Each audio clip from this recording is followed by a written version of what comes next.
আমার নবী এমন শ্রেষ্ঠ ডাক্তার, কিয়ামত পর্যন্ত এই জমিনে যত রোগী আসবে সব রোগীদের জন্য ঔষধ দিছেন আমার নবীর প্রেসক্রিপশন। কিয়ামত পর্যন্ত আর কোন নবীও লাগবে না, গোলাম আহমদ কাদিয়ানী লাগবে না। এই জমিনে কিয়ামত পর্যন্ত যত রোগ মানুষ তোমার হবে, সব রোগীদের রোগের একটাই ঔষধ, রাহমাতুল লিল আলামিনের আদর্শ।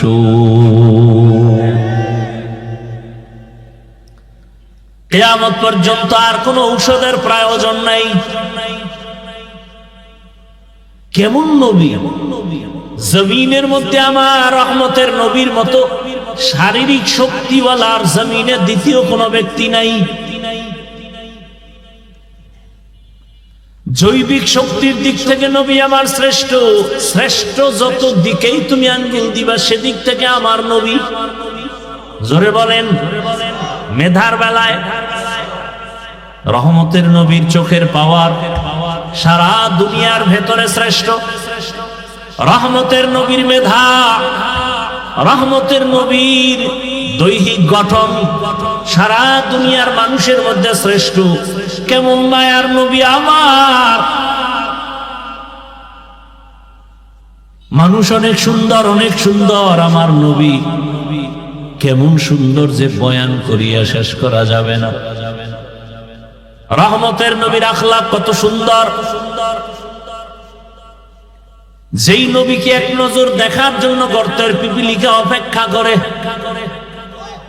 যেই রহমতের নবীর চেহারা মোবারক দেখার জন্য গর্তের সাপ অপেক্ষা করে। কেমন মায়ার নবী আমার!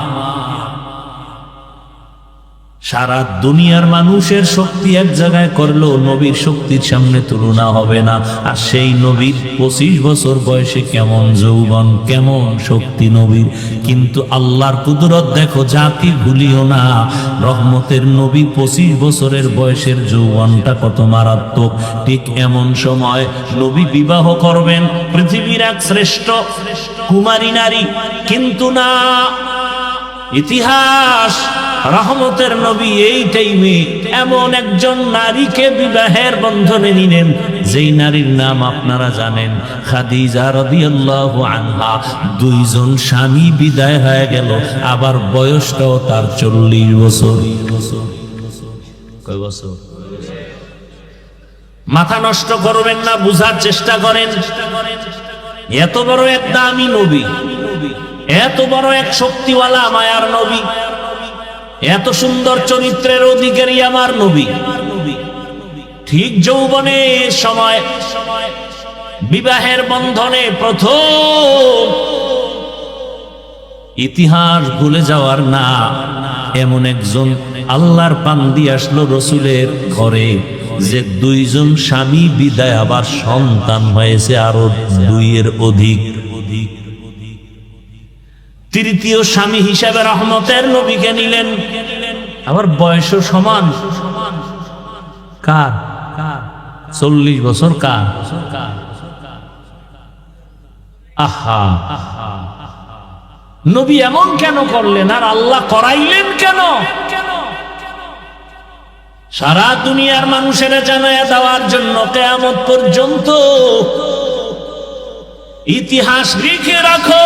হে চরিত্রহীন নারীর দুশ্মনেরা, ভালো করে লিখে রাখ, ইসলাম সারা এই জমিনে বিধবা নারীর অধিকার আর কেউ দেয় নাই।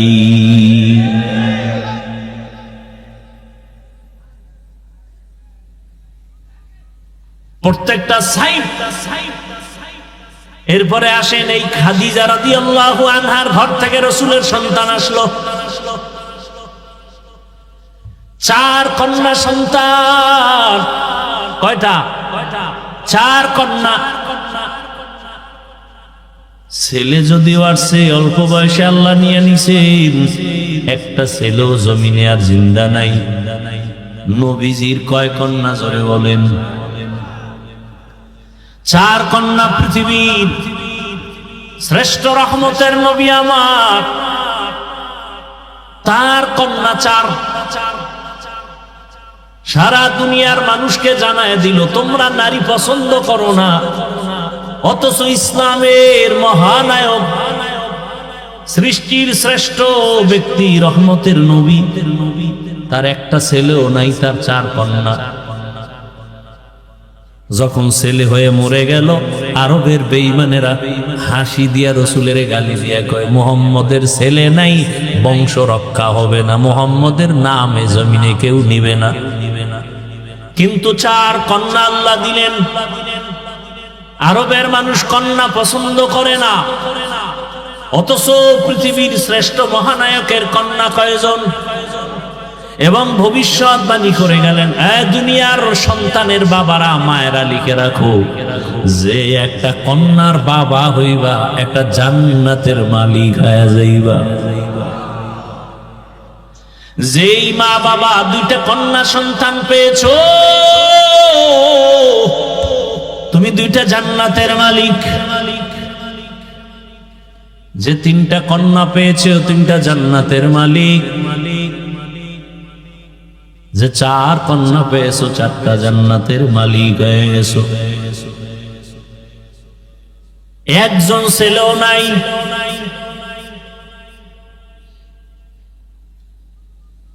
আমি যদি শুধু নারীর সম্মান নিয়ে বয়ান চালাই, সারা রাত চলে যাবে। এরপরেও যারা নারীর সম্মান ভিন্ন দিকে খোঁজার চেষ্টা করে, এটা আমি বলবো চেষ্টা না, এটা হলো অপচেষ্টা। কি চেষ্টা? অপচেষ্টা। ওরা আসলে নারীর সম্মান চায় না, নারীকে রাস্তার ধুলার সাথে মিশাইয়া ভোগের সামগ্রী বানাতে চায়। ওরা নারীর সম্মান নষ্ট করার জন্য পাগল হয়ে গেছে।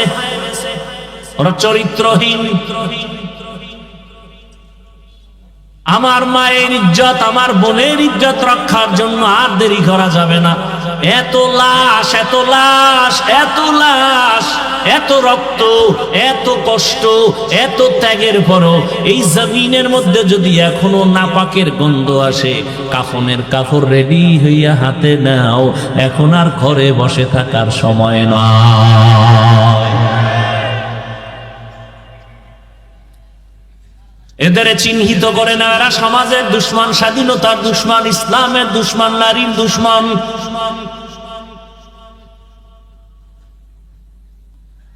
নারীর সম্মান বাস্তবে দেখতে চাইলে আফগানিস্তানে যাও।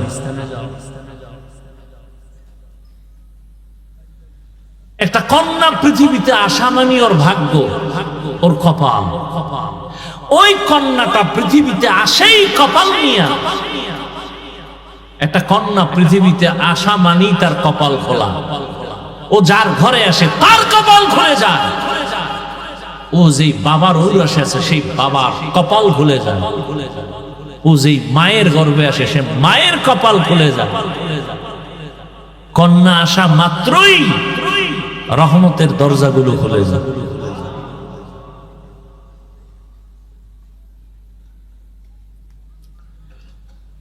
এই জন্য না প্রবাদ আছে না, প্রবাদ, সংসার ধন্য হয় রমণীর গুণে, সংসার ধ্বংস হয় নারীর কারণে। ইসলাম ছাড়া নারীর সম্মান অধিকার কেউ দিতে পারে নাই।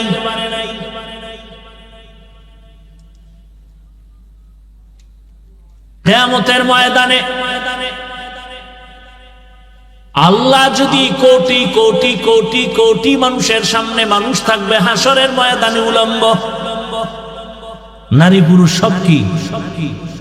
এই যে আপনারা একটা মাঠে বসে আছেন, জমিন, পুরা জমিনটাই হবে কিয়ামতের মাঠ। কিচ্ছু থাকবে না, সমতল। জমিন হবে কিয়ামতের মাঠ।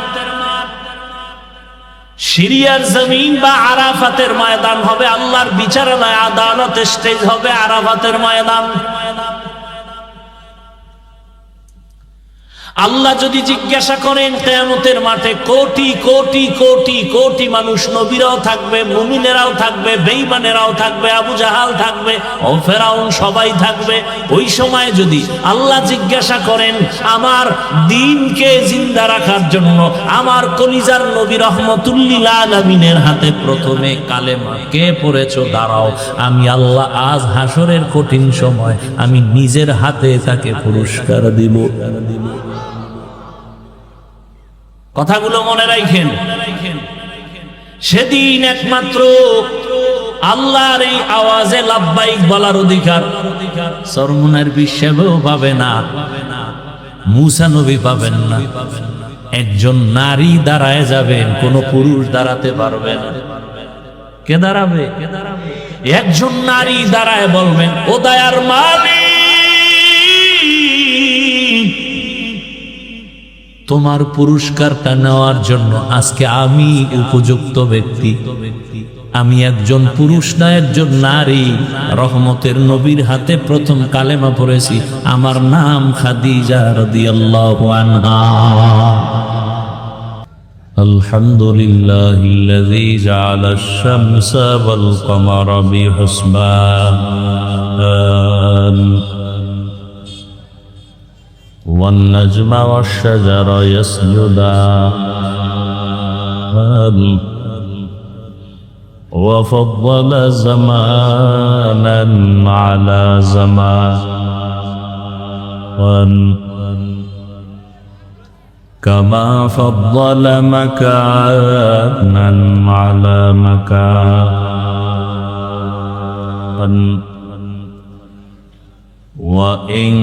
وإنسانا على إنسان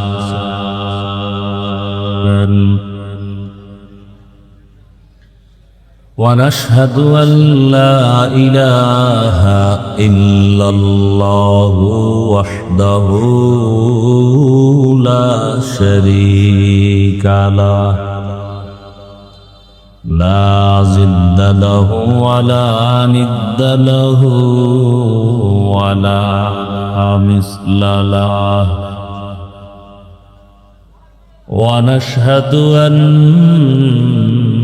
سيدنا وسندنا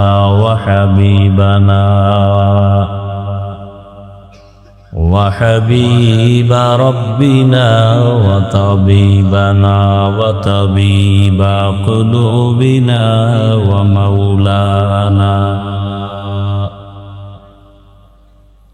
ومولانا محمدا عبده ورسوله اللهم صل على محمد النبي الأمي وعلى آله وسلم تسليما وبعد فأعوذ بالله من الشيطان الرجيم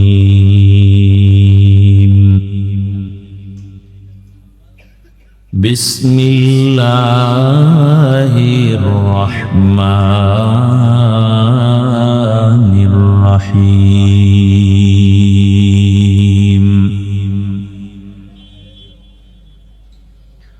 وما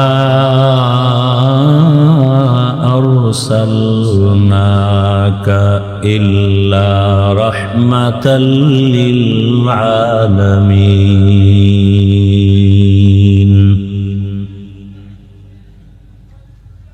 وقال رسول الله صلى الله عليه وآله وسلم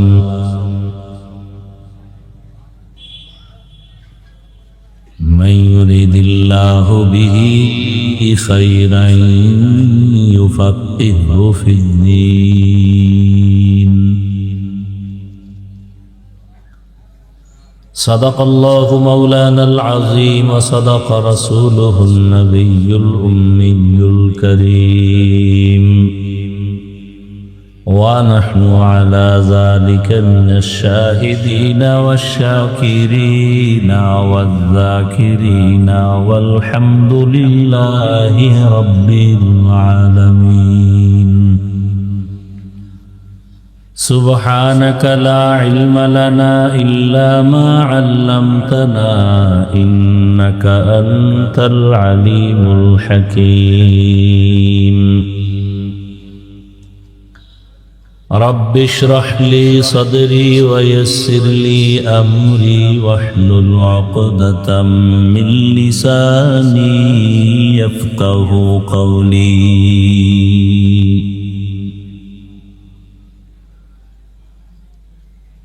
दीन की सूरज डूब रही है हम लोगों की सामने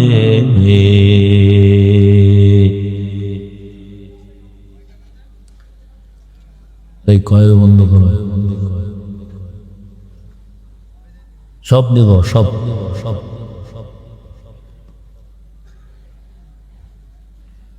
दीन की सूरज डूब रही है हम लोगों की सामने रोज़ महशर क्या जवाब है मुस्तफ़ा की सामने रोज़ महशर क्या जवाब है मुस्तफ़ा की सामने हकीकत खुल जाएगी बवक्त इम्तिहा तेरे कि सुस्ती में या मेहनत में गुजारी जिंदगी तूने कि सुस्ती में या मेहनत में गुजारी जिंदगी तूने मुहम्मद ने आकर कुफर को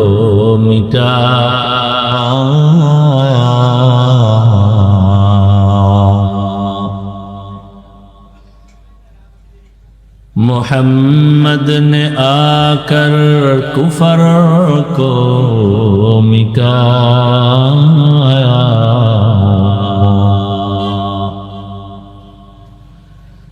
कुफर को मिटाकर सदाकत बताया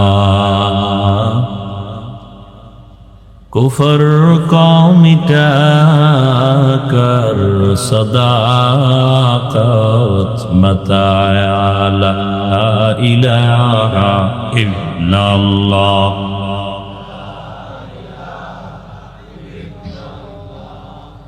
ला इलाहा इल्लल्लाह ला इलाहा इल्लल्लाह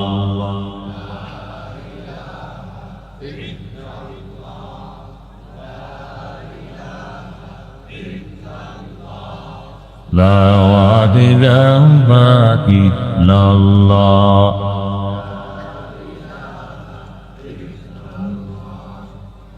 لا إله إلا الله محمد رسول الله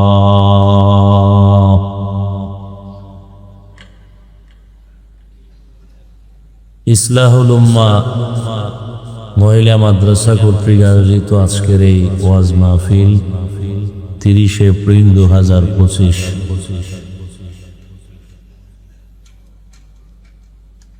উপস্থিত মোহতারাম সম্মানিত সভাপতি প্রধান অতিথি বিশেষ অতিথি বৃন্দ হযরত উলামায়ে কেরাম এলাকার বিভিন্ন স্থান থেকে আগত আল্লাহ পাকের আশিকিন জাকিরিন শাকিরিন মুহিব্বিন মুরব্বিয়ান নিজাম কলিজার টুকরা আমার সমবয়সী যুবক বন্ধুগণ, স্নেহের ছোট ভাই, পর্দার আড়ালে মাইকের আওয়াজ শ্রবণরতা মা বোনেরা,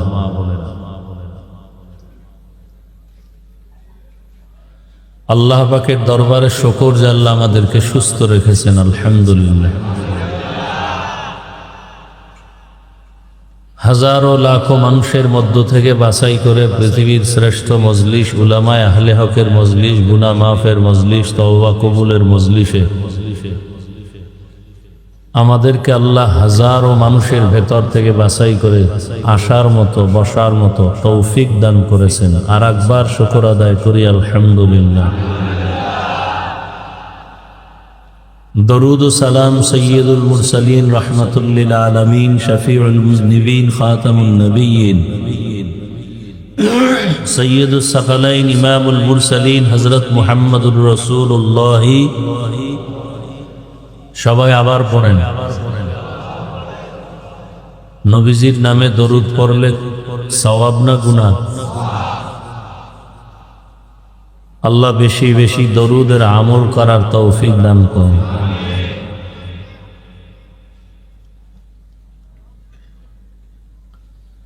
যাদের আয়োজনে আজকের এই মাহফিল, সহযোগিতা যারা করেছেন সার্বিকভাবে, আল্লাহ সবাইকে মাহফিলের বরকতে দুনিয়াতে শান্তি, পরকালে মুক্তির ব্যবস্থা করে দিন।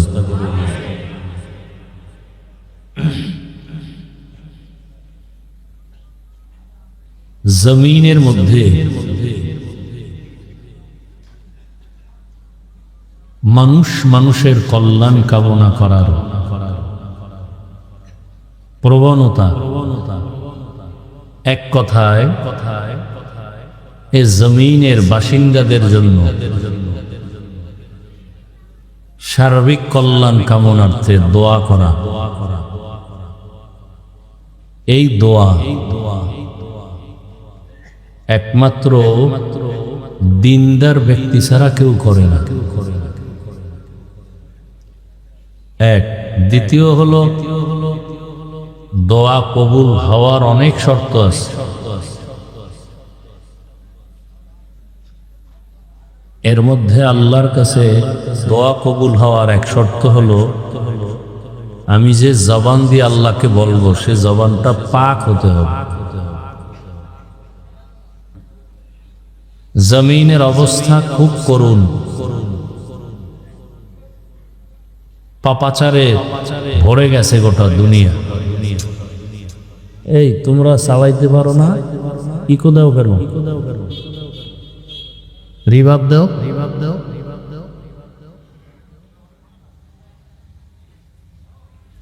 পাপাচারে ভরে গেছে সারা দুনিয়া। কেমন ভরছে যে পাপ করার জন্য মানুষ প্রতিযোগিতা করে। কি করে? প্রতিযোগিতা, এবং পাপের প্রশিক্ষণ দেয়। আপনি এত যদি ডিস্টার্ব করে,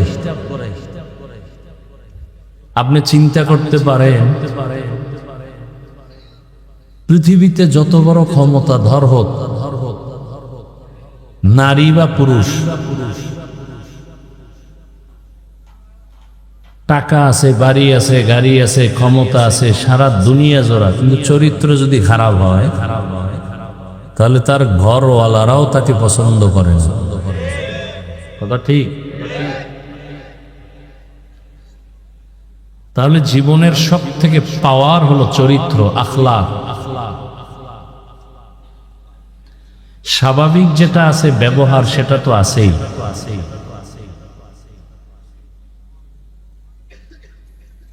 দুনিয়ার জমিনের মধ্যে অনেক বড় পাওয়ারওয়ালা ব্যক্তিও যখনই মানুষ জেনে ফেলে তার চরিত্র কি খারাপ, তখন সে আর সম্মানের স্থানে থাকতে পারে না। কিন্তু এই বাংলাদেশের জন্য খুব দুঃখ যে অন্য দেশের জন্য দুঃখ নাই না, যা থাকুক আমার দেশের জন্য দুঃখ বেশি। এই জন্য যে বৃষ্টি নাই, রৌদ্র নাই, গরম নাই, ঠান্ডা নাই, কোরআনের বয়ান চলে, মানুষ বয়ান শুনে, আলেম প্রিয়, দিন প্রিয়, নামাজ না পড়লেও মনের ভেতরে তামান্না। সেই দেশের মধ্যে কার অভিশাপ লাগলো, কার বদনজর লাগলো, কোন একটা সেক্টরে, কোন একটা কাজে শান্তি নেই।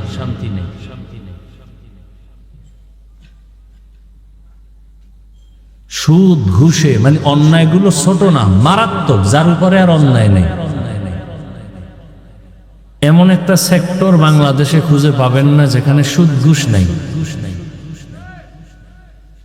থাকলে বলেন আছে? বাংলাদেশের এমন একটা জায়গা আছে যেখানে সুদ নাই, ঘুষ নাই।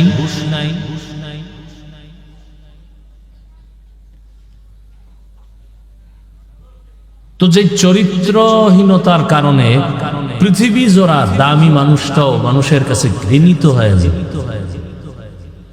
সেই চরিত্রহীন মানুষগুলো সমাজে কথা বলে বুক ফুলায়,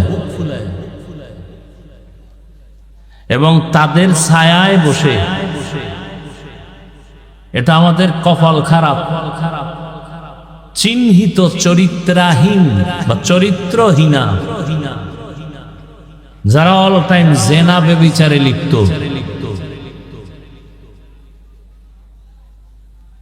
এরা নিজের অধিকার ফিরানোর জন্য তো আন্দোলন বা কোন আরজি আবেদন পেশ করবে দূরের কথা, বরং আল্লাহর আইনের উপরে তারা মন্তব্য করে কলম ধরার মতো দুঃসাহস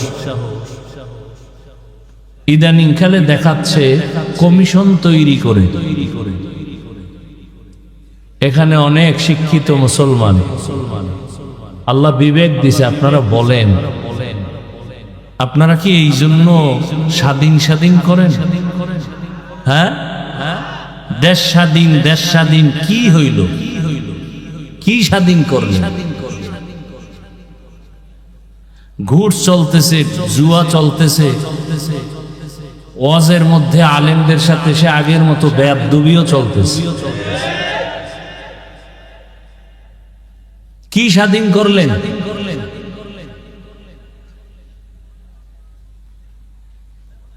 যারা সব সময় জেনা করে, বেশ্যাবৃত্তি করে, পতিতালয়ে তাদের জীবন কাটে, এটার বৈধতা চাওয়ার সাহসটা পায় কিভাবে? যাদের চরিত্র খারাপ, ওরা হাও বলে না, নাও বলে না। এরা চিন্তা করে মন্দের ভালো, নফস তো ভেতরে আছে। যারা বলেন ইসলাম নারীর সম্মান দেন, অধিকার দেন, এরাই জমিনের নিকৃষ্ট লম্পট। ওরা নারীদেরকে ভোগের সামগ্রী বানাবার জন্য বেপরদায়। আমার নামাজও পড়ে, হুজুরদের সাথে দেখা হলো দোয়াও চায়।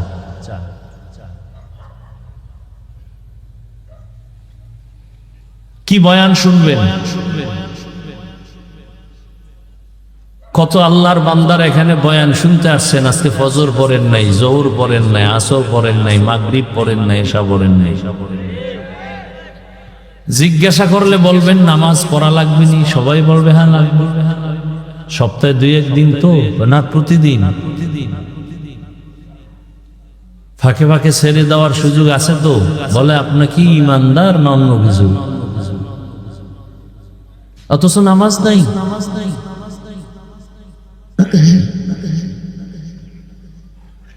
এই জমিনের মধ্যে ওলামায়ে কেরাম, কোরআনওয়ালারা কোনো মানুষকে একটা গালি দেয় না, ক্ষতি করে না। এরপরও এদের সাথে দুশ্মনী কেন মানুষের? একমাত্র কারণ ওদের আকাম যেন সুযোগ মতো করতে পারে। এই জন্য আলেমদেরকে দূরে রাখার অপচেষ্টা। দেশটা প্রত্যেকটা কাজ নোংরামিতে ভরে গেছে। সব থেকে বেশি নোংরামি রাজনীতি নিয়ে চলে, সব থেকে বেশি। সবাই বলে মসজিদ নিয়ে রাজনীতি নাই। বাংলাদেশে একটা মসজিদ দেখান তো কোথায় রাজনীতি চলে না। এই সবগুলোই রাজনীতি করে ধর্ম নিয়ে, চান্দাবাজ আর ধান্দাবাজের দলেরা। নাপাক তো কম খাইলেন না জীবনে, আর কত খাইবেন। আজকে ঢাকার শহরে আপনারা দেখেছেন ইসলামী আন্দোলন, খেলাফত মজলিস, খেলাফত আন্দোলন, জামায়াতে ইসলামী সহ সব ইসলামী দলের উল্লেখযোগ্য ব্যক্তি, আমির, সবাই এক প্ল্যাটফর্মে আওয়াজ দিয়েছেন, আওয়াজ তুলতেছেন ঈমানের দাবিতে। কেউ তার ব্যক্তি স্বার্থ নিয়ে স্লোগান দেয় না, চায় না, ইসলাম চায়। মানুষের অধিকার প্রতিষ্ঠা করতে চায়। চোর কোনদিন মানুষের সম্পদের নিরাপত্তা দিতে পারে না, পারে? অন্ধ কোনদিন মানুষকে পথ দেখাতে পারে না। তাহলে সেই চোর দিয়ে আপনি সমাজকে সংস্কার করবেন, হবে না? দেখছেন তো বহুত কিছু, আর কত? যদি সোজা না হন তাহলে ফিলিস্তিনের পরিণামের অপেক্ষায় থাকেন। আপনি মনে করছেন বাংলাদেশ খুব পাওয়ারওয়ালা, লিস্টির বাইরে। আপনারা বেঈমানরা মনে করে বাংলাদেশ মানে একটা টোকা দিলে নাই। আর আসলেই কি আছে? আপনি ওয়াজে আসছেন ঠিক, কিন্তু আপনার ব্যবসা চলে হারাম টাকা। আপনার মেয়ে, ছেলে, স্ত্রী, পরিবার কয়জন দিন অনুযায়ী চলে। আপনাকে তো কিছু ধমকও দেওয়া লাগবে না, হালকা একটু লোভ দেখাইলেই তো আপনি আল্লাহকে ভুলে যাবেন। আর সে দেখানো লাগবে কেন? হিন্দুদের পূজায় গিয়া সন্তেষ খাইয়া যেই কপাল পোড়ারা স্লোগান দেয়, ধর্ম যার যার, কি জানি তার মানে কি? বিবাহ যার যার, বউ সভা। আপনি হাসেন কেন? এই আকামগুলো চলে না সোনার বাংলায়?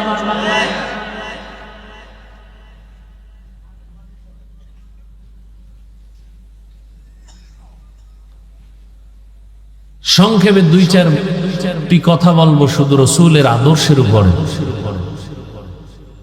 পৃথিবীতে যত ধর্ম আছে আল্লাহর দেওয়া আর মানুষের বানানো। কোন ধর্মে নারীর সম্মান দেয়নি, শুধু আল্লাহ ইসলাম দিয়ে দিয়েছে।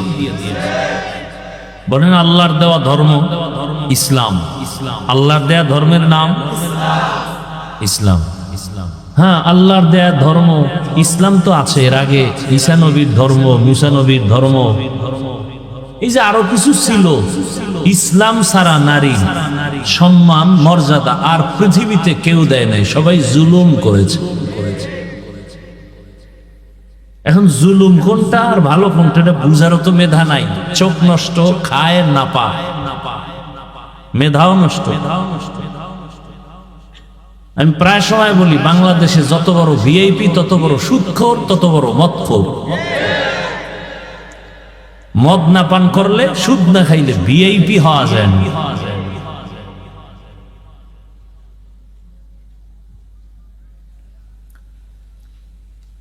আল্লাহ সব ভাইকে হেদায়াত দান করেন। সকলের পরিচিত একটা আয়াত আমি পড়েছি, মনে আছে না? ওয়ামা আরসালনাকা ইল্লা রাহমাতান লিল আলামিন। আল্লাহ নবীর ব্যাপারে বলেন, হে রাসূল করিম সাল্লাল্লাহু আলাইহি ওয়া আলিহি ওয়াসাল্লাম, আমি আপনাকে পাঠাই নাই দুনিয়াতে, হ্যাঁ পাঠিয়েছি জগৎ সমূহের রহমত করে।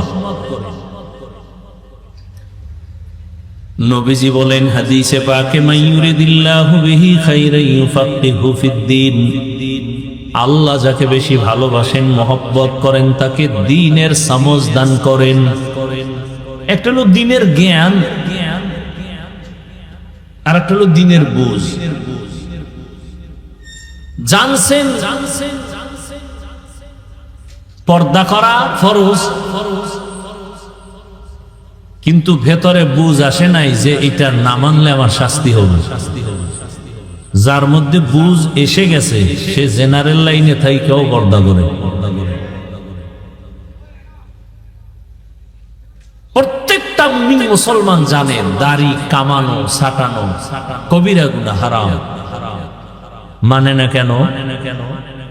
আল্লাহর শাস্তি যে ভোগ করতে হবে সেই বুঝ এখন অন্তরে আসেনি।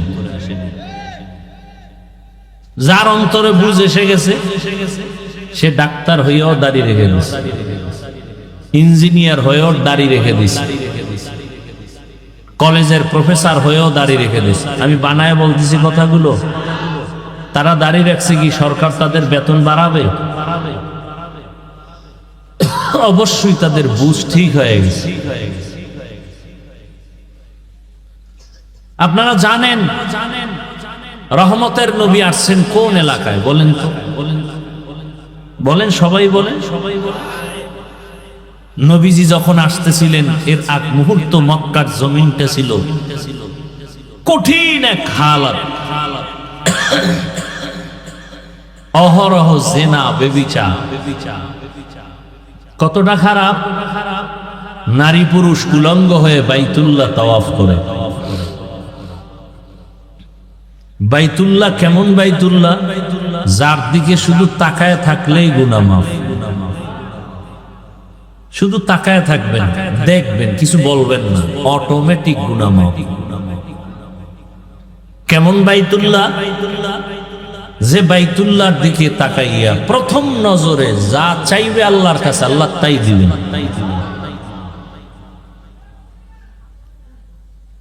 আল্লাহর ওয়াদা। কেমন বাইতুল্লাহ? যেই বাইতুল্লাহর সীমানা আপনারা যারা গেছেন বা জান নাই ছবিতে দেখছেন, যে ঘরটা দেখেন এতটুকু না, কিন্তু অনেক বিশাল। বাইতুল্লাহর ওই ঘর থেকে চারদিকে বহু দূর তার এরিয়া, অনেক দূর। হোটেল পার হয়ে আরো রাস্তাঘাট পার হয়ে বহু দূরে বাইতুল্লাহর এরিয়া।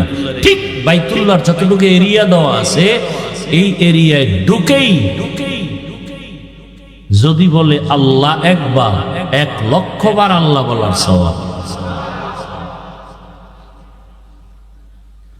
একবার যদি বলে সুবহানাল্লাহ, 1,00,000 বার সুবহানাল্লাহ বলার সওয়াব।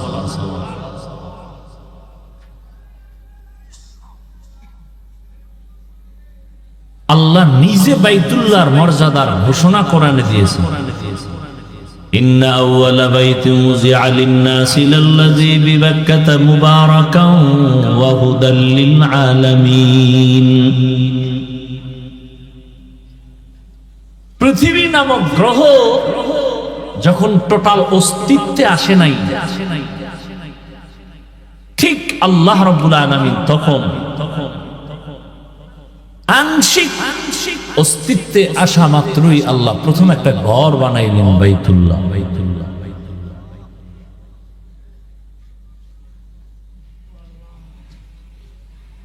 এই বাইতুল্লাহ এমন একটা ঘর। আপনাদের এই মসজিদ কার ঘর? জোরে বলেন। বাইতুল্লাহ কার ঘর? এদের দিকে তাকাইলে সওয়াব হবে? এখানে বসে একবার আল্লাহ কইলে 1,00,000 পাবেন। এটাও আল্লাহর ঘর, সেটাও ব্যবধান আছে না নাই? অবশ্যই আছে। তাহলে এই যে মসজিদের পাশে কোনো বাড়ি আছে? বলেন না কেন? আছে। মসজিদ থেকে দূরে একটা বাড়ি আছে। আচ্ছা ধরে নেন এটা তো বাজার, মসজিদের পাশে দোকান আছে না, আর দূরেও দোকান আছে। ওই দোকানওয়ালা যতটুকু অপরাধ করে, মসজিদের পাশের দোকানওয়ালা কি ওর থেকে বেশি করবে অন্যায় না কম? কেন? মসজিদ এই কারণে যে ও জান্নাত পাইবে বিষয়টা এমন না। তাহলে বোঝা গেল আল্লাহর ঘরের একটা সম্মান। দূরের লোকটা অন্যায় যাই করে, মসজিদের পাশের লোকটা ওই পরিমাণ করে না, সামান্য হলো ভয় আছে। তাহলে সারা দুনিয়ার মানুষ খারাপ হলেও বাইতুল্লাহর পাশের মানুষগুলো তো একটু ভালো হওয়া, অথচ পৃথিবীর মধ্যে নিকৃষ্ট খারাপ হলো বাইতুল্লাহর পাশের মানুষ, মক্কার মানুষ। ওই যে বললাম, বাইতুল্লাহ তাওয়াফ করে নারী আর পুরুষ উলঙ্গ। কোন পশু জবে করে রক্তগুলো বাইতুল্লাহর দেওয়ালে মাখায়, এই নিয়তে যে দেওয়ালে রক্ত মাখলে আমার কোরবানি কবুল। বিয়ে শাদী নাই, অবাধে চলতেছে। ইতিহাস ভুলে যাবেন না। একটা জাতিকে ধ্বংস করার জন্য তার ইতিহাসকে ভুলিয়ে দেওয়াটা বড় একটা থিম। ইতিহাস ভুলবেন না। মুসলমানের ইতিহাস জাগ্রত ইতিহাস, মুসলমানের ইতিহাস বিজয়ের ইতিহাস। মুসলমানকে দমাতে না পারার বড় একটা কারণ এদের ইতিহাস আগুনের ইতিহাস।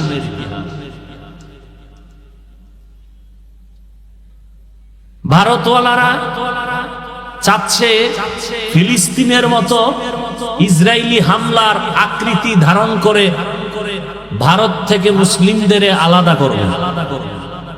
কি বলে? যেটা হিন্দুদের দেশ বলে না, বলে না। অথচ ভারত হিন্দুস্তান নাম কি নাম? নূহ নবীর এক সন্তানের নামে নাম। নূহ নবী কি মুসলমান না? পৃথিবীতে প্রথম ব্যক্তি মানুষ নাম জানেন কি? জানেন না? জানা থাকলে বলবেন, না জানলে চুপ থাকবেন, আমি বলবো। পৃথিবীতে প্রথম ব্যক্তিকে বলেন সবাই, এগুলো জানেন ভালো করে, মজবুত হন। যত বড় বীর যোদ্ধা হোক, শক্তিধর হোক না কেন, প্রশ্ন করে যদি মাথাটা হ্যাং করে দিতে পারেন, ও যত বড় পাওয়ার থাক, জাগাত কাটা খায় লবণের সিটার মতো দুর্বল হয়। ইতিহাস জানেন, যুদ্ধ করতে হবে, আর ঘুমানোর সময় নেই, রেডি থাকেন। ইতিহাস জানেন, পৃথিবীর প্রথম মানুষকে, এটা তো সবাই জানেন, তিনি জান্নাত থেকে আসছেন না? জানা থাকলে বলেন, আল্লাহ যে আদম নবীকে জমিনে পাঠাইলেন, কোথা থেকে? এই জমিনে পাঠাবার মানে কোথায় পাঠাইছেন? জমিন তো বিশাল, কোথায়? না, ভারতের চরণ দ্বীপে আল্লাহ আদমকে পাঠাইলেন, আর আরবের জেদ্দায় আম্মাজান হাওয়াকে পাঠাইলেন। ইতিহাস ভালো করে মনে রাখেন। তাহলে ভারতের মধ্যে প্রথম ব্যক্তি আদম আলাইহিস সালাম পৃথিবীতে আসছেন কোথায়? ভারতে। কোথায়? হিন্দুদের দেশ। আদম নবী হিন্দু না মুসলমান? বাইতুল্লাহর কথা বলছেন এতক্ষণ। এই বাইতুল্লাহ, মানব জাতির প্রথম যিনি বাইতুল্লাহর হজ করেন তিনি আদম। কে তিনি?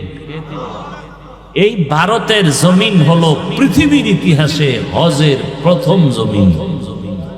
অর্থাৎ এখান থেকে পৃথিবীতে প্রথম হজ ব্রত শুরু হয়। শুরু করলেন কে? এখান থেকে আদম নবী 40 বার গিয়া হেঁটে হেঁটে বাইতুল্লাহ হজ করেছেন। তাহলে পৃথিবীতে প্রথম বাইতুল্লাহর দিকে হজের সফর শুরু হয়েছে কোথা থেকে? বলেন। ভারত হিন্দুদের কথা বলেন না কেন? দিল্লি শহরে কুতুব মিনার দাঁড়ানো আছে আজও। কি মিনার? হিন্দু।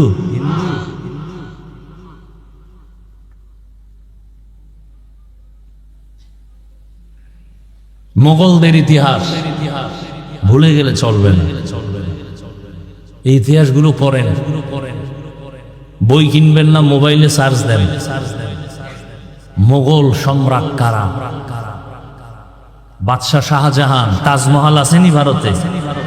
হিন্দুদের। কি আজীব কথা! ইতিহাস আমরা দিয়ে গবেষণা করি না, এক গজবের মোবাইল দিয়া সব ধ্বংস। চাইলেই কিন্তু এখান থেকেই নিতে পারে। গুগলে সার্চ দাও, আগ্রার তাজমহল কে বানাইল? মোগলদের ইতিহাস কি, বাদশাহ আলমগীর কে, কুতুব মিনার কার,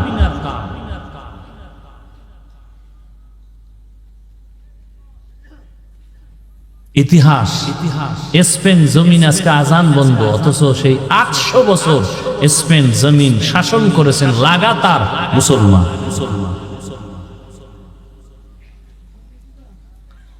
অধিকার আদায় করার জন্য প্রস্তুতি নিতে হবে।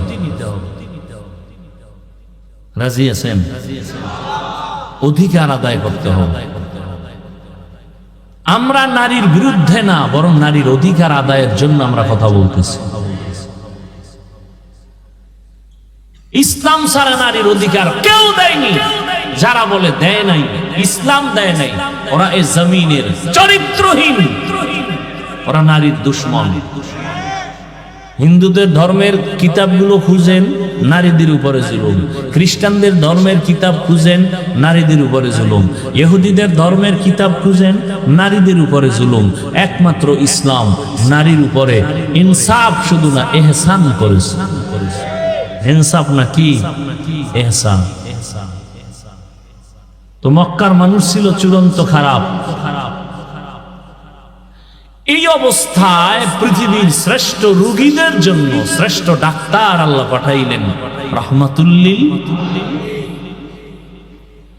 আরবের মধ্যে আরেকটা মারাত্মক অভিশাপ ছিল, কন্যা নারীদেরকে আরববাসীরা পছন্দ করে না।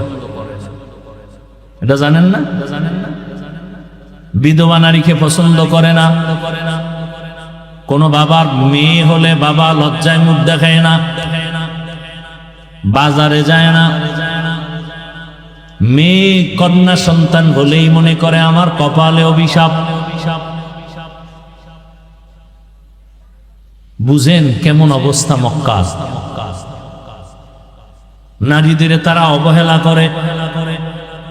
ঘরের মধ্যে ছেলে হলে সবাই ঈদের আনন্দ করে, মেয়ে হলে মনটা বেজার।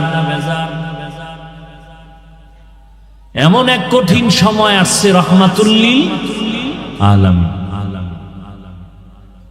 ইমামুল আউয়ালিন আল আখিরিন বাহরে সাদকা রাহমাতাল্লিল আলামিন।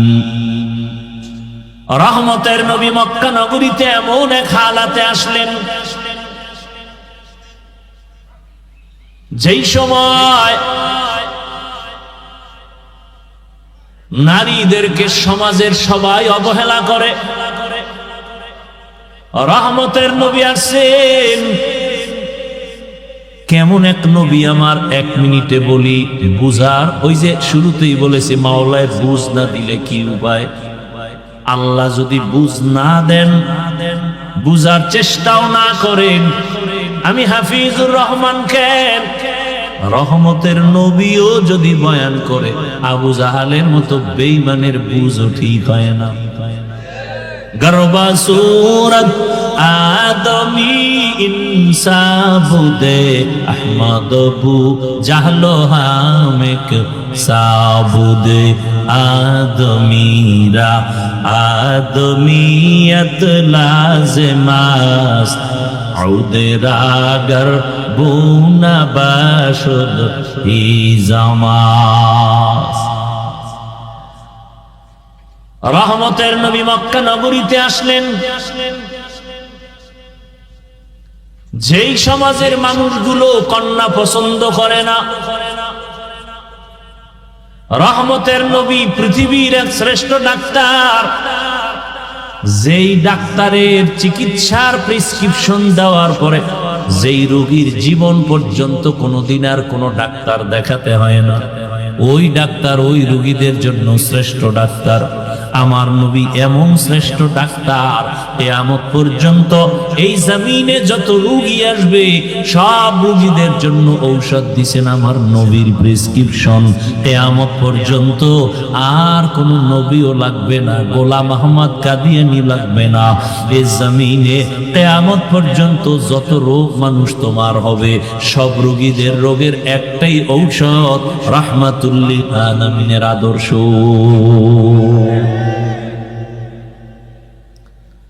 কিয়ামত পর্যন্ত আর কোনো ঔষধের প্রয়োজন নাই।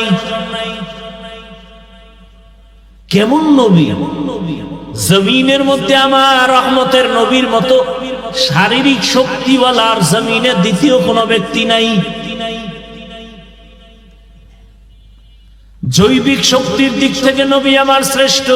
শ্রেষ্ঠ যত দিকেই তুমি আঙ্গুল দিবা সেদিক থেকে আমার নবী। জোরে বলেন। মেধার বেলায় রহমতের নবীর চোখের পাওয়ার সারা দুনিয়ার ভেতরে শ্রেষ্ঠ। রহমতের নবীর মেধা, রহমতের নবীর দৈহিক গঠন সারা দুনিয়ার মানুষের মধ্যে শ্রেষ্ঠ। কেমন মায়ার নবী আমার! মানুষ অনেক সুন্দর, অনেক সুন্দর, আমার নবী কেমন সুন্দর যে বয়ান করিয়া শেষ করা যাবে না। রহমতের নবীর আখলাক কত সুন্দর! যেই নবীকে এক নজর দেখার জন্য গর্তের পিপিলিকা অপেক্ষা করে, যেই রহমতের নবীর চেহারা মোবারক দেখার জন্য গর্তের সাপ অপেক্ষা করে। কেমন মায়ার নবী আমার! সারা দুনিয়ার মানুষের শক্তি এক জায়গায় করলেও নবীর শক্তির সামনে তুলনা হবে না। আর সেই নবীর 25 বছর বয়সে কেমন যৌবন, কেমন শক্তি নবীর! কিন্তু আল্লাহর কুদরত দেখো, জাতি ভুলিও না। রহমতের নবী 25 বছরের বয়সের যৌবনটা কত মারাত্মক। ঠিক এমন সময় নবী বিবাহ করবেন পৃথিবীর এক শ্রেষ্ঠ কুমারী নারী, কিন্তু না, ইতিহাস রহমতের নবী এই টাইমে এমন একজন নারীকে বিবাহের বন্ধনে নিলেন, যেই নারীর নাম আপনারা জানেন, খাদিজা রাদিয়াল্লাহু আনহা। 2 জন স্বামী বিদায় হয়ে গেল, আবার বয়সটাও তার 40 বছর। কয় বছর? মাথা নষ্ট করবেন না, বুঝার চেষ্টা করেন। এত বড় এক দামি নবী, এত বড় এক শক্তিওয়ালা মায়ার নবী, এত সুন্দর চরিত্রের অধিকারী আমার নবী, ঠিক যৌবনের সময় বিবাহের বন্ধনে প্রথম, ইতিহাস ভুলে যাওয়ার না, এমন একজন আল্লাহর বান্দি আসলো রসুলের ঘরে, যে 2 জন স্বামী বিদায়, আবার সন্তান হয়েছে আরো 2 অধিক। তৃতীয় স্বামী হিসাবে রহমতের নবীকে নিলেন, আবার বয়সও সমান। কার? 40 বছর। কার? আহা, নবী এমন কেন করলেন আর আল্লাহ করাইলেন কেন?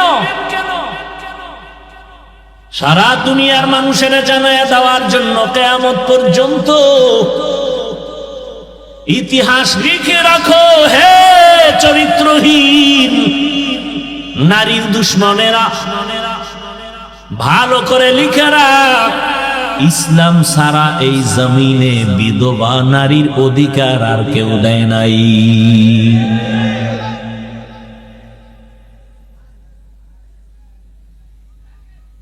প্রত্যেকটা সাইড। এরপরে আসেন এই খাদিজা রাদিয়াল্লাহু আনহার ঘর থেকে রাসূলের সন্তান আসলো। 4 কন্যা সন্তান। কয়টা? 4 কন্যা। ছেলে যদিও আসছে, অল্প বয়সে আল্লাহ নিয়ে নিছেন, একটা ছেলেও জমিনে আর জিন্দা নাই। নবীজির কয় কন্যা জোরে বলেন? 4 কন্যা। পৃথিবীর শ্রেষ্ঠ রহমতের নবী আমার, তার কন্যা 4। সারা দুনিয়ার মানুষকে জানায় দিল, তোমরা নারী পছন্দ করো না, অথচ ইসলামের মহানায়ক, সৃষ্টির শ্রেষ্ঠ ব্যক্তি, রহমতের নবী, তার একটা ছেলেও নাই, তার 4 কন্যা। যখন ছেলে হয়ে মরে গেল, আরবের বেঈমানেরা হাসি দিয়া রসুলের গালি দিয়া কয়, মুহাম্মদের ছেলে নাই, বংশ রক্ষা হবে না, মুহাম্মদের নামে জমিনে কেউ নিবে না। কিন্তু 4 কন্যা আল্লাহ দিলেন। আরবের মানুষ কন্যা পছন্দ করে না, অথচ পৃথিবীর শ্রেষ্ঠ মহানায়কের কন্যা কয়জন? এবং ভবিষ্যৎবাণী করে গেলেন, দুনিয়ার সন্তানের বাবারা মায়েরা লিখে রাখো, যে একটা কন্যার বাবা হইবা একটা জান্নাতের মালিক হয়ে যাইবা। যেই মা বাবা দুইটা কন্যা সন্তান পেয়েছো, তুমি দুইটা জান্নাতের মালিক। যে তিনটা কন্যা পেয়েছো, তিনটা জান্নাতের মালিক। যে চার কন্যা পেয়েছো, চারটা জান্নাতের মালিক হয়ে গেছো। একজন ছেলেও নাই।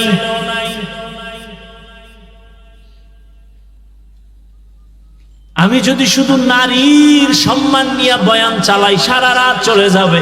এরপরেও যারা নারীর সম্মান ভিন্ন দিকে খোঁজার চেষ্টা করে, এটা আমি বলবো চেষ্টা না, এটা হলো অপচেষ্টা। কি চেষ্টা? অপচেষ্টা। ওরা আসলে নারীর সম্মান চায় না, নারীকে রাস্তার ধুলার সাথে মিশাইয়া ভোগের সামগ্রী বানাতে চায়। ওরা নারীর সম্মান নষ্ট করার জন্য পাগল হয়ে গেছে। ওরা চরিত্রহীন। আমার মায়ের ইজ্জত, আমার বোনের ইজ্জত রক্ষার জন্য আর দেরি করা যাবে না।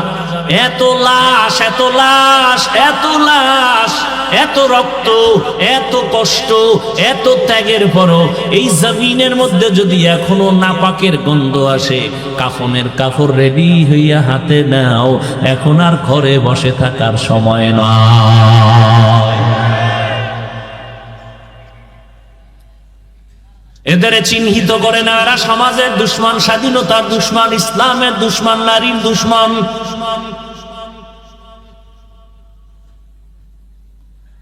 নারীর সম্মান বাস্তবে দেখতে চাইলে আফগানিস্তানে যাও।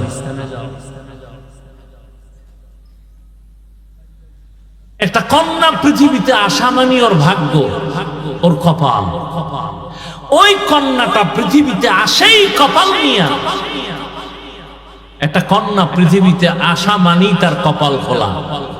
ও যার ঘরে আসে তার কপাল খুলে যায়। ও যেই বাবার ঔরসে আছে সেই বাবার কপাল খুলে যায়। ও যেই মায়ের গর্ভে আসে সে মায়ের কপাল খুলে যায়। কন্যা আসা মাত্রই রহমতের দরজাগুলো খুলে যায়।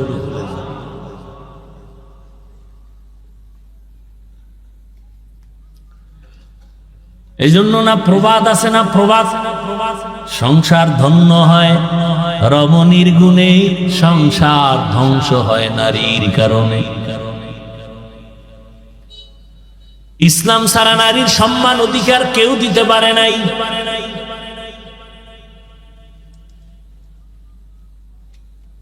কিয়ামতের ময়দানে আল্লাহ যদি কোটি কোটি কোটি কোটি মানুষের সামনে, মানুষ থাকবে হাসরের ময়দানে উলঙ্গ, নারী পুরুষ সব কি? এই যে আপনারা একটা মাঠে বসে আছেন, জমিন, পুরা জমিনটাই হবে কিয়ামতের মাঠ। কিচ্ছু থাকবে না, সমতল। জমিন হবে কিয়ামতের মাঠ। সিরিয়ার জমিন বা আরাফাতের ময়দান হবে আল্লাহর বিচারালয়, আদালতের স্টেজ হবে আরাফাতের ময়দান। আল্লাহ যদি জিজ্ঞাসা করেন কিয়ামতের মাঠে, কোটি কোটি কোটি কোটি মানুষ, নবীরাও থাকবে, মুমিনেরাও থাকবে, বেঈমানেরাও থাকবে, আবু জাহাল থাকবে, ও ফেরাউন, সবাই থাকবে।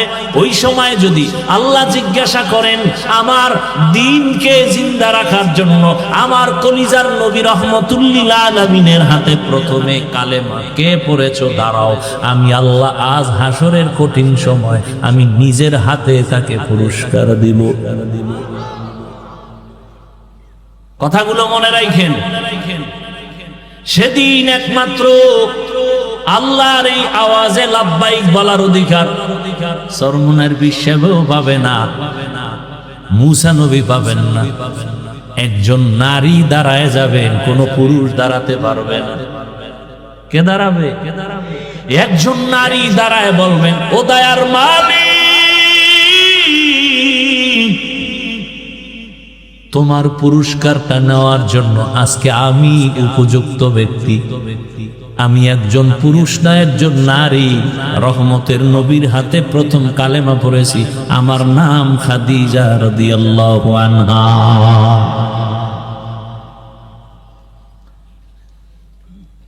আমরা হুজুরেরা নারীর অসম্মান চাই, এটা কিভাবে বুঝাবো বলেন তো?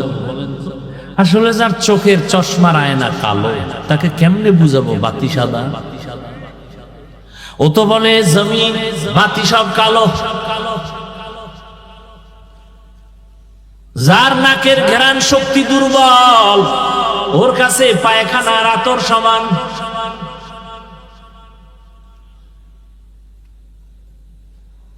যার জিহ্বার শক্তি নাই, নাকের ঘ্রাণ শক্তি নাই, যার চোখের পাওয়ার নাই, ওর কাছে সাদা কালো সমান। যার বিবেক ঠিক নাই, মদ পান করে, দেখেন পাগল হয় নাই, খালি কি পান করছে? মদ পান কইরা কে মা কে বউ কে মাইয়া আইছে, শুধু একটু মদ পান করার কারণে বউরে মা কয়। এবার পুরা তার ছাড়া হইলে উপায় কি?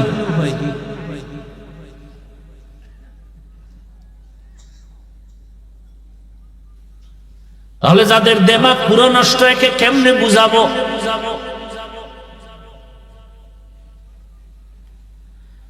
জমিনের মধ্যে নারীদের মতো বাদশা আর কেউ নাই।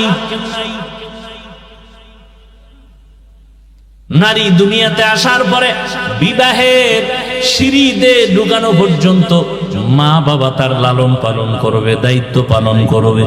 স্বামীর ঘরে যখন যাবে, স্ত্রী হিসেবে স্বামী তার ভরণ পোষণের দায়িত্ব পালন করবে। স্ত্রীর কোনো কাজের প্রয়োজন হবে না, রোদের মধ্যে যাইয়া নারীর কষ্ট করতে হবে না। এরপরে যখন আবার বৃদ্ধা হয়ে যাবে, সন্তান মা হিসেবে তার দায়িত্ব পালন করবে। এখন এক চালাক বাঙালি ডাক দিয়া কয়, যার স্বামী নাই, মা বাপ নাই, ছেলে মেয়ে নাই, একা এক নারী, এর উপায় কি? ইসলাম বলে ওই দেশের সরকার নারীর সম্মান ঠিক রাখিয়া ঘরে রাখবে, আরামে খাবে, ঘুমাবে, আর সরকারি কোষাগার থেকে তার বেতন দিবে, বস্ত্র দিবে, সব কিছু দিবে সরকার। নারীকে কোনো কষ্টের কাজ করানো যাবে না।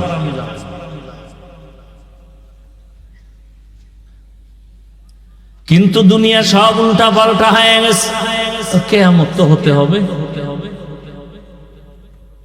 এই জন্য মুমিনের উপরে বিপদ। আপনি ঈমান নিয়ে চলবেন না, কোনো বিপদই নাই। আর ঈমান নিয়ে বাঁচতে চাইলে বিপদ আর বিপদ, চারদিকে বিপদ। চোখের বিপদ, হাতের বিপদ, খাইতে যাবেন বিপদ, গাড়িতে উঠবেন বিপদ। আজকে কত মা ধর্ষিতা হয়,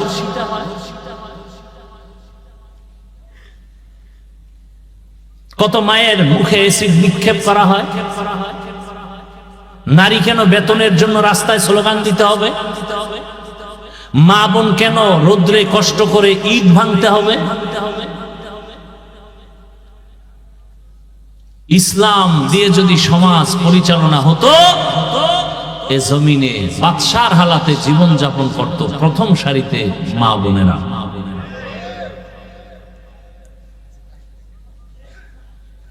কিন্তু চরিত্রহীন লম্পট যারা, এরা নারীদের এই অবস্থায় নিতে দিবে না।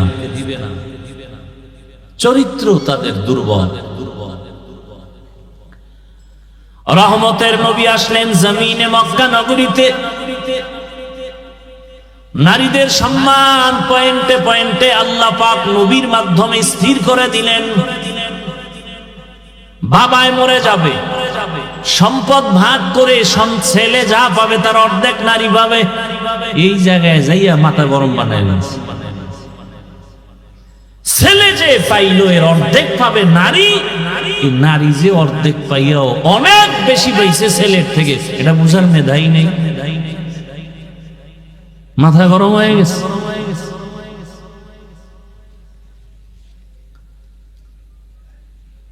কিয়ামতের ময়দানে রব্বুল আলামিন যদি জিজ্ঞাসা করেন আমার দ্বীনের জন্য বিনা হিসাবে জান্নাত পাওয়ার যত রাস্তা আছে এর মধ্যে একটা সর্বোৎকৃষ্ট রাস্তা হলো শাহাদাতের রাস্তা। আল্লাহ যদি বলেন হাসরের ময়দানে আমার শাহাদাতের রাস্তা দিয়া কে সর্বপ্রথম জান্নাতে যাইতে চাও, একজন পুরুষও দাঁড়াতে পারবে না, একজন নারী দাঁড়ায় বলবে আমি আল্লাহ আপনার এই কথা অনুযায়ী আমি পারবো, আমি একজন নারী, পুরুষ না, আমার নাম হলো সুমাইয়া রাদিয়াল্লাহু আনহা। আল্লাহ যদি বলেন আমার দিনকে জিন্দা রাখার জন্য কে এক জমিন থেকে জন্মভূমি ত্যাগ করে হিজরত করেছ, সৌভাগ্যবান কে, আমি তাকে পুরস্কার দিব। একজন পুরুষ দাঁড়াতে পারবে না, একজন নারী দাঁড়ায়। সে নারীকে রহমতের নবীর মেয়ে উসমান রাদিয়াল্লাহু তাআলা আনহুর স্ত্রী রুকাইয়া রাদিয়াল্লাহু আনহা। তাহলে নারীর সম্মান ইসলাম ছাড়া কে দিয়েছে বলো? আর আজকে আলেম ওলামাদের এত কিছুর পর আবার আন্দোলন করতে হবে নারীর ইজ্জত রক্ষার জন্য। এদেশের যুবক এদের চরিত্র নষ্ট করবে আর এদের লাইসেন্স দিতে হবে বৈধ। আল্লাহ হেদায়েত দান করুন। এই জন্য ছাগল দিয়া গরুর হাল চাষ করা যায়। হায় হায় দেখেন না, কথা বলতেই দিবেন। এই যে কথাগুলো বললাম কিছু বুঝ আসছে না? এখন যদি আমাকে এই কথাগুলো বলতে না দেওয়া হয় তাহলে আপনি বুঝবেন কিভাবে? তাহলে যারা বুঝে এরা বলতে দেয় না, বন্ধ করে রাখি।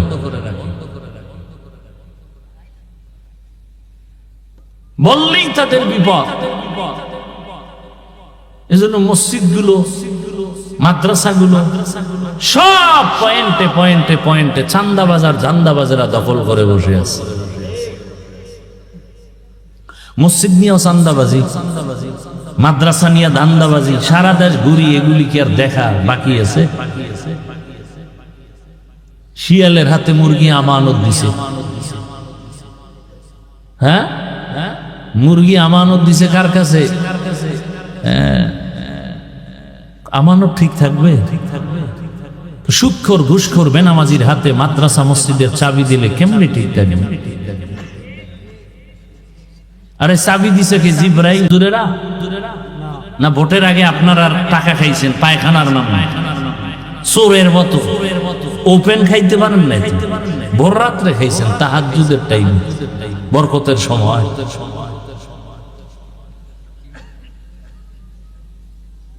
এই হলো চরিত্র, এই হলো আখলাক।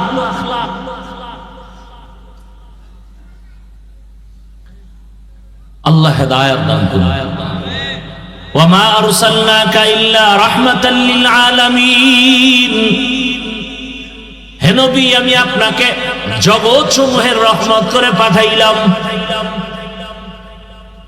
রহমতের নবীর কারণে মক্কার মানুষগুলো এত দামি হয়ে গেল।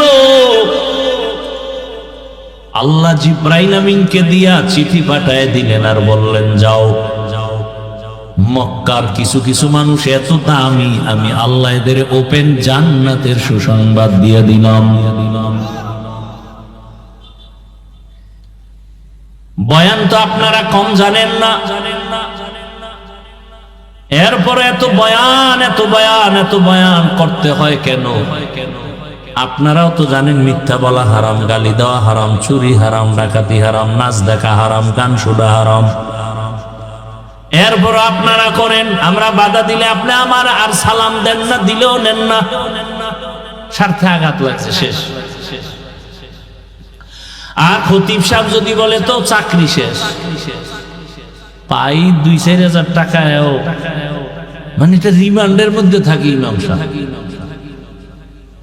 আপনারা যারা সরকারি চাকরি করেন, বেসরকারি চাকরি করেন, প্রতিদিনের ডিউটি কয় ঘন্টা? বলেন 8 ঘন্টা ডিউটি, বেতন কত মাসে? নিম্নে বলেন প্রতিদিন 8 ঘন্টা ডিউটি, মাসে 20,000 টাকা নেন, আবার টেবিলের নিচে তো আরো কত মুক্তা টুক্তা পান।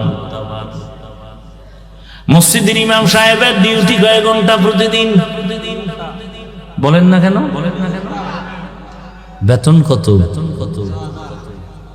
কয় হাজার? ঘুমের ভিতরে ঠাডা পড়া দরকার ছিল এই জাতির উপরে, শুধু মুহাম্মদের উম্মত হওয়ার কারণে আল্লাহ হেফাজত করছেন। রহমতের নবীর উম্মত হওয়ার কারণে আল্লাহ হেফাজত করেছেন। 24টা ঘন্টা ইমাম সাহেব ডিউটি করে, বেতন 5-6 হাজার, তাও ঠিক মতো দেয়া হয় না। আবার 2-1 ওয়াক্ত নামাজ যদি হুজুর না থাকে, রিক্সা ড্রাইভার দইরা জিগায়, হুজুর গিয়েছিলেন কই? ইমাম কয়, কে তুমি? আমি রিক্সা ড্রাইভার। এত পাওয়া? মাসে 5 টাকা বেতন দিই। এরকম বেয়াদব আছে না নাই? জিন্দেগি মে বন্দেগি তু করনা হে, जिंदगी में बंदगी तू करना है, जिंदगी बे बंदगी शर्मिंदा है, जिंदगी बे बंदगी शर्मिंदा है। यहाँ हम सब मुसाफिर दिल ना लगा, अहले दिल की नजर से रूह करतजा, शाह दौलत सब फकीर गर नेक नेहे, शाह दौलत सब फकीर गर नेक नेहे, जिंदगी में बंदगी तू करना है, जिंदगी बे बंदगी शर्मिंदा है, जिंदगी बे बंदगी शर्मिंदा है। এর এলাকার বাবারা, বৃদ্ধ বাবাজি, যুবক, পর্দার আড়ালের মা বোনেরা, এ জমিনে যত ভালো ভালো সন্তান আছে সব খবর নিয়ে দেখবেন মায়ের কারণে ভালো। গাছ ভালো হলে ফল ভালো, মা যদি ভালো হয় সন্তান ভালো। দুনিয়াতে যত ভালো সন্তান দেখেন, খোঁজ নিয়ে দেখবেন তার মায়ের আদর্শ ভালো হওয়ার কারণে সন্তানের আদর্শ ভালো। এসপি সাহেবের ব্যবহার ভালো, খোঁজ নিয়ে দেখবেন তার মায়ের আদর্শের কারণে। ডিসি সাহেবের ব্যবহার ভালো, মায়ের কারণেই হয়েছে। এ জমিনে বড় বড় দামি সন্তান আসছে শুধু মায়ের চরিত্র ভালো হওয়ার কারণে। খাজা মাইনুদ্দিন চিশতি আজমিরি রহমাতুল্লাহ আলাইহি মদিনাতুল মুনাওয়ারা থেকে ভারতের জমিনে আসেন কালেমার দাওয়াত দেওয়ার জন্য। লক্ষ লক্ষ বিধর্মী তার হাতে কালেমা পড়েছে। মায়ের কাছে আনন্দ প্রকাশ করে, মা বলে তোমার কোনো অবদান নাই, সব আমি মায়ের অবদান। খাজা মাইনুদ্দিন চিশতি আজমিরি রহমাতুল্লাহ আলাইহি বলেন, মা তোমার অবদান কি? মা বলে, বাবা আল্লাহর জাতের কসম, তুই আমার গর্বে যখন আসছো আমি মা ঘুমাই না, আল্লাহর দরবারে কান্না করতাম, দোয়া করতাম, হে মালিক আমার গর্বের সন্তানটাকে তোমার ওলি হিসাবে দুনিয়ায় পাঠাইও। তুই দুনিয়াতে আসার পর আমি মা তোকে যতদিন দুগ্ধ পান করাইছি, আল্লাহর কসম রে মাইনুদ্দিন, আমি মা এক ফোঁটা দুধও তোর মুখে বিনা ওযুতে দেই নাই। এরে আল্লাহর বান্দারা, আজকে বয়ান শুনেন, কানে ঢুকে না কেন? কানের ভেতরে তো নাপাক ঢুকায় রাখছেন। রহমতের নবীর আদর্শ ছিল দুনিয়াতে বাচ্চা আসার পরে ডান কানে আজান দাও, বাম কানে ইকামত। কয়জন বাবা বুকে হাত দিয়ে বলতে পারবে আমার সন্তান দুনিয়াতে আসার পরে আসা মাত্র আমি ডান কানে আরবি আজানের আওয়াজ দিছি, বাম কানে ইকামতের আওয়াজ দিছি। সন্তান আসা মাত্রই হসপিটালে, খালি হসপিটালে দৌড়ায়, মসজিদ বাদ দিয়া। চিন্তা করে, মসজিদে যায় না, কই যায়?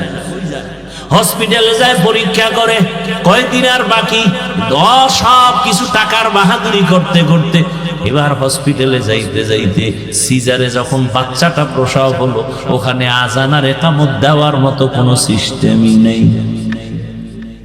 আছে হসপিটালে আলাদা মুয়াজ্জিন আছে, জাতি জানেই না যেটা লাগে।